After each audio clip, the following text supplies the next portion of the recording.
I don't feel like writing 2 intros for one video, so we'll just pick up where we left off, starting with a topic I completely forgot to put in part 1.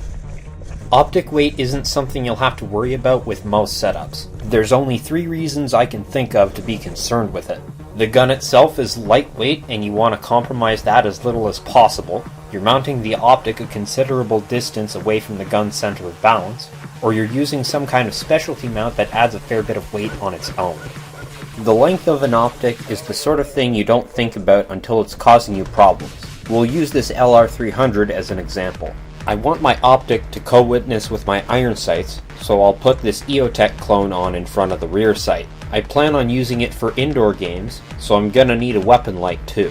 There's no rails on the handguard, so I'll use a 45-degree offset mount and put my light on the receiver. Ah shit, I'm out of rail space. When you're putting together a setup on a gun with limited rail space, plan ahead and pick a shorter optic. I mentioned Siege's guide earlier, and I agree with just about everything in it.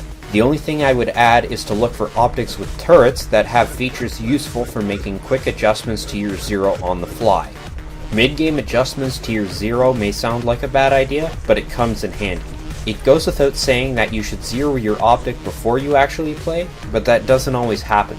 Sometimes you forget to, or you zero your optic on an outdoor range with a slight crosswind that throws your BBs off to one side. Then you go to shoot at someone in a game and you learn the hard way that your windage is off center. The point I'm trying to make is that an optic that's easy to adjust on the 2-way range is guaranteed to be easy to zero on the 1-way range, but the reverse isn't always true. You want an optic that you can adjust while ducking behind a rock and being shot at. That means adjustments that are easily done while under some duress and use some kind of common tool. The best style of turret for this is the flat slide. You can turn them with a knife, a coin, a spoon, the edge of the turret cap, or even your fingernail depending on your pain tolerance and nail length. The last 2 are the most important.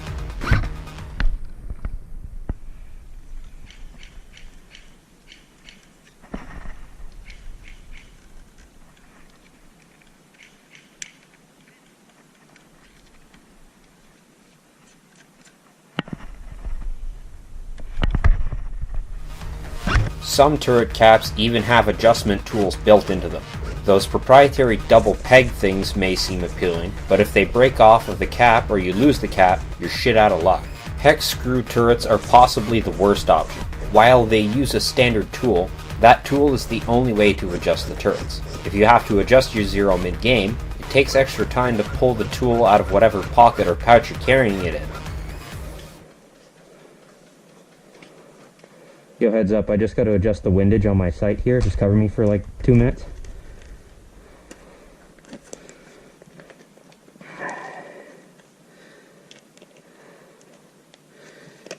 This is what I fucking hate about this sight.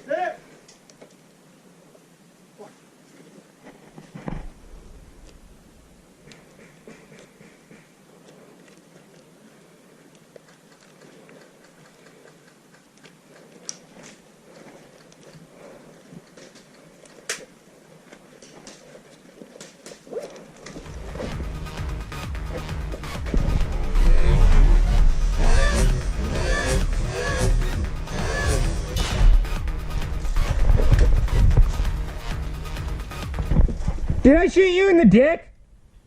Yeah! I'm really fucking sorry. Okay, that's good. If you forget to bring said tool, you can't adjust your zero at all.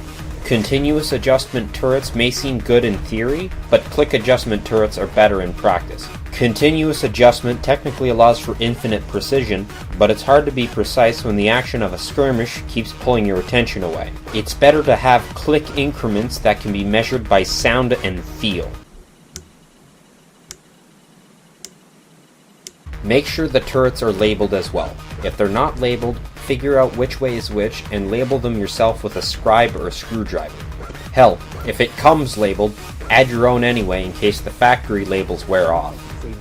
I'm not going to try and explain the exact science of parallax because it's complicated and I don't fully understand it.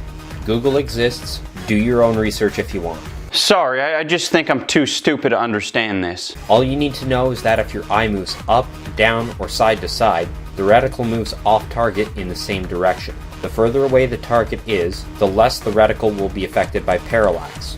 That means parallax is more significant at closer ranges. You may think that a closer target is an easier target, but that's not always the case. Maybe you're clearing a room and you only have an arm, shoulder, and face to shoot at. Maybe you've snuck up behind a target in a room and they're wearing thick and bulky gear that's likely to cause false hits, so you need to target a specific exposed body part to ensure a positive hit. This is why I believe parallax matters more for airsoft than it does for firearms. Some optics are parallax corrected to a certain distance. The closer the correction distance, the better. That being said, most of the optics in the price range established at the start of this video don't advertise their correction distance. You either have to buy something and hope it's at least somewhat corrected, or find someone else who owns the optic you're interested in buying and ask them to try it out. I found EOTech clones in particular have exceptionally bad parallax for whatever reason. Mounting your optic at the correct height for absolute co-witness with your irons is one way to deal with parallax by way of creating a visual landmark to align the reticle with. Some people swear by this trick, but in my opinion it creates visual clutter that defeats the purpose of having the optic in the first place. Another way to mitigate parallax is to mount the optic further forward. If your eye is off-center by a few millimeters, the angular deviation will be greater the closer your eye is to the optic, so having the optic farther away from your eye will reduce the effect of parallax. Pretty much all reflex optics use a diode to cast an image onto a reflective lens. In some optics, that diode is fixed in place inside the body and the whole body is pivoted on the mount to adjust the zero. We'll call these fixed diode optics.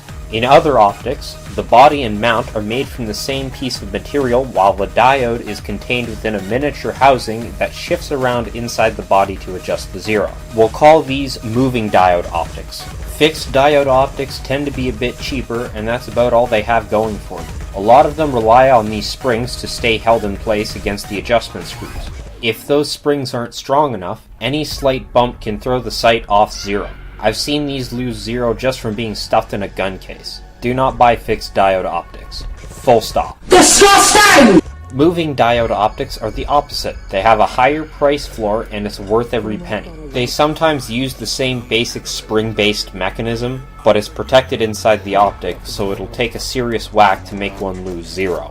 It's also important to know the difference between open style and tube style optics. Open style only has one lens and the diode is exposed to the open air, hence the name. Tube style or closed style optics have two lenses and are generally shaped like a tube or a box. The only purpose of the second lens is to seal the diode off in the open air. Open style optics almost always have a good sight picture, which makes finding the reticle just a little bit faster, and they lend themselves well to being mounted further forward. They also tend to be a bit lighter than tube style optics of the same size. They come with some drawbacks though. The diode is exposed to the elements. Even if you spend the extra money on a waterproof open style optic, you can still get dirt or snow on the diode or the backside of the lens, which can be finicky to clean off. They're potentially less durable than tube style optics, but I'm going to guess the average airsofter isn't going to subject their optic to abuse that extreme. It's also worth noting that pretty much all fixed diode optics are open style, but there's still plenty of moving diode options. Some of the fixed diode designs can look at a glance like they use a moving diode. Be wary of this when shopping for an open style optic. Tube style optics are the opposite of open style. Slightly worse sight picture, a little heavier, more durable, and the diode is sealed off from foreign debris. I don't think I've ever seen a tube style optic with a fixed diode either. As to which style is better, I think it's situational. Open style is better for fast and aggressive playstyles or setups where size or weight is critical. Tube style optics are better for general purpose use or guns that are going to be used in extremely wet or dirty environments. That's kind of the whole point of this video. You're never going to find an optic that's good at everything, not for $75 at least. Figure out your priorities and preferences and go from there. Regardless of what optic you buy, get a fucking sight protector. It's like eye protection for your optic. You're not going to need it most of the time, but on the rare occasion you do, you'll be happy to have it.